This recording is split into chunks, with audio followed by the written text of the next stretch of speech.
Welcome to S9 TV. ముందుగా headlines చూద్దాం.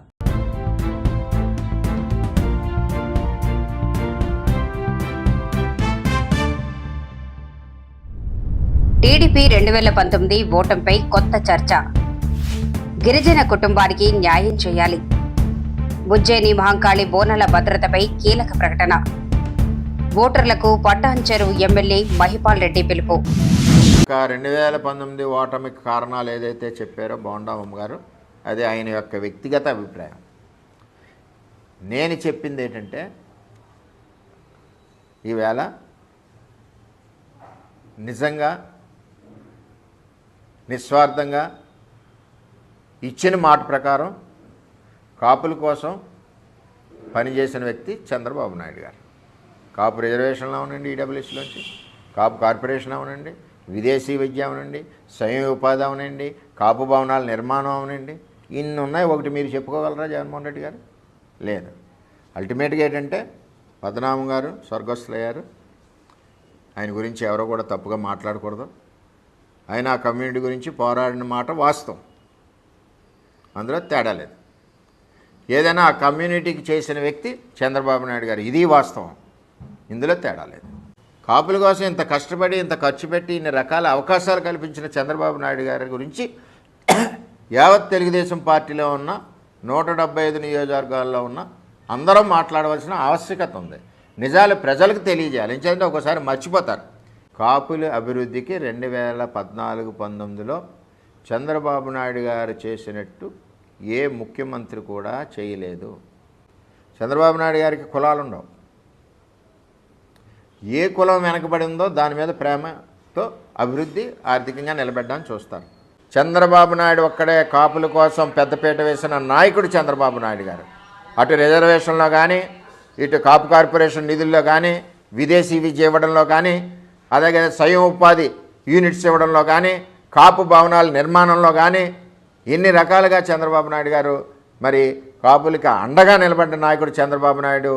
బాంబేలో మా అసోసియేషన్ మెంబరు, మా తెగకు చెందినవాడు గిరిజనుడు అక్కడ నివాసం ఉంటున్నారు. వారు దాదాపుగా 30-40 సంవత్సరాల నుంచి అక్కడ ఉంటున్నారు.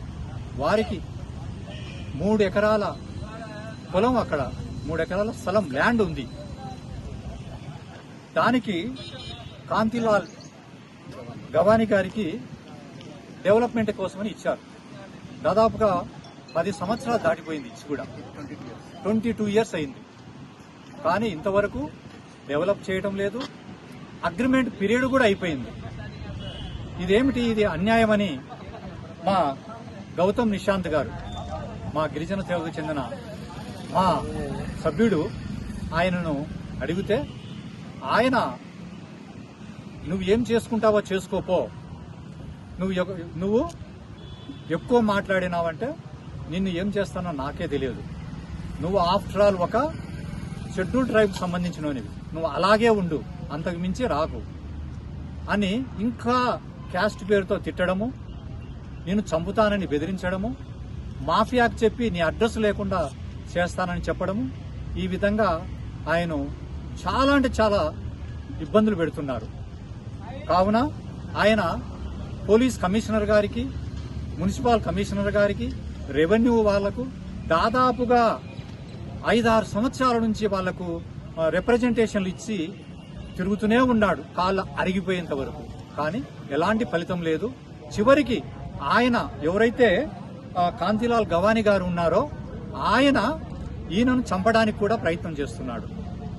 కాబట్టి ఆయన ఎన్ని రిప్రజెంటేషన్లు ఇచ్చినా ప్రభుత్వంలో చలనం లేదనే ఉద్దేశంతో national commission for schedule tribes మన జాటోత్ హుసేన్ గారి దగ్గరికి హైదరాబాద్కు వచ్చి ఆయనకు మొరపెట్టుకుంటూ పిటిషన్ ఇవ్వడం జరిగింది.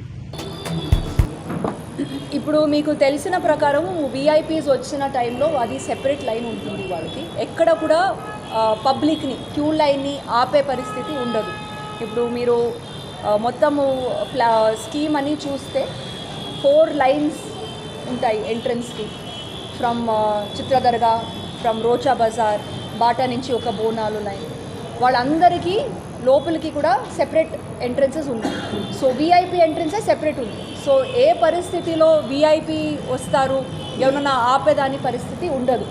Only maybe exit to entry అప్పుడు కొంచెము, బట్ నోవేర్ వాళ్ళని ఆపి వాళ్ళకి ఇబ్బంది మేము ఎక్కడ కూడా కలగం. So that will not be a problem. Regarding force deployment, almost మేము 2500 పోలీస్ పర్సనల్ తోటి ఇది ప్లాన్ చేస్తున్నాము. ఈ 2500 consist of civil police, AR force, TGSP platoons and also special teams of she teams and crime teams కూడా ఇక్కడ పని చేస్తానండి for the next weekend మొత్తం. మొత్తంలో ఎన్ని క్యూ లైన్లు ఏర్పాటు చేస్తారు మేడం? ఇంకోటి అంటే ఈ క్యూ లైన్ల ద్వారా జమీన్ లేడీస్కి ఎంత క్యూ లైన్లు ఉంటాయి? ఇప్పుడు బోనాలు తీసుకొని వచ్చే వాళ్ళకి 2 క్యూ లైన్స్ ఉంటాయి. అది ఒకటి బాటా నుంచి వస్తుంది ఒక క్యూ లైన్, అండ్ ఒకటి మనకి రోచా బజార్ నుంచి వస్తుంది.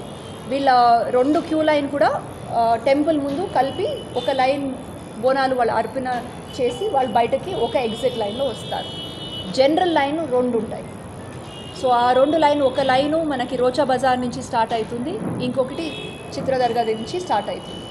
సో వాళ్ళని కూడా ఎంట్రీ ఎగ్జిట్ సెపరేట్ ఉంటుంది. దెన్ పాస్ లైన్స్ 2 ఉంటాయి.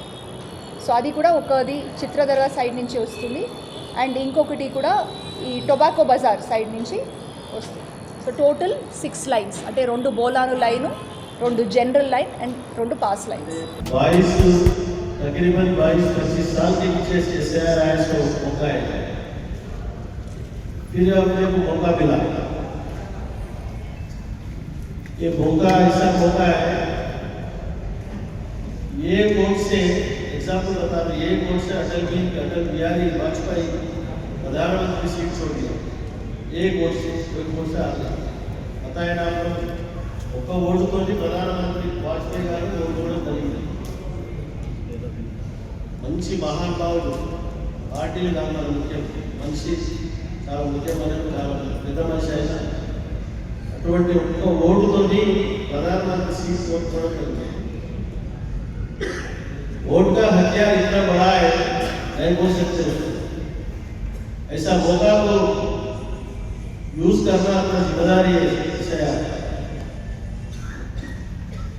सारे लोग मेन लोग आए यहाँ पर, कल से शुरू करके, आज से शुरू करके अपने को 8 दिन बाकी है, 3 तारीख वोटर लिस्ट में नाम चढ़ाने का. अगर अपने पास तेलंगाना में अपने रियल काउंसिल में वोटर नाम चढ़ाए तो अपने को गवर्नमेंट की सरकार की बेनिफिट जो भी है अपने को आ जाता है. बच्चों का पढ़ाई का भी जो भी है सपोर्ट अपने को सरकारी का सपोर्ट मिलता, लोकल लीडर का सपोर्ट मिलता. अपने साथ रहेंगे, अपने साथ आप लोग का साथ रहेगा. और फैमिली मेंबर लीडर आपका मेरा आपके फैमिली मेंबर में आपका एमएलए फैमिली मेंबर समझ के कदम डाला आपको. क्यों बोले तो ये मौका को लिस्ट करेगा భారత జనాభా లెక్కల నుంచి కొట్టేస్తే. ఇంతటితో వార్తలు సమాప్తం. మరిన్ని అప్డేట్స్ కోసం చూస్తూనే ఉండండి S9 టీవీ న్యూస్.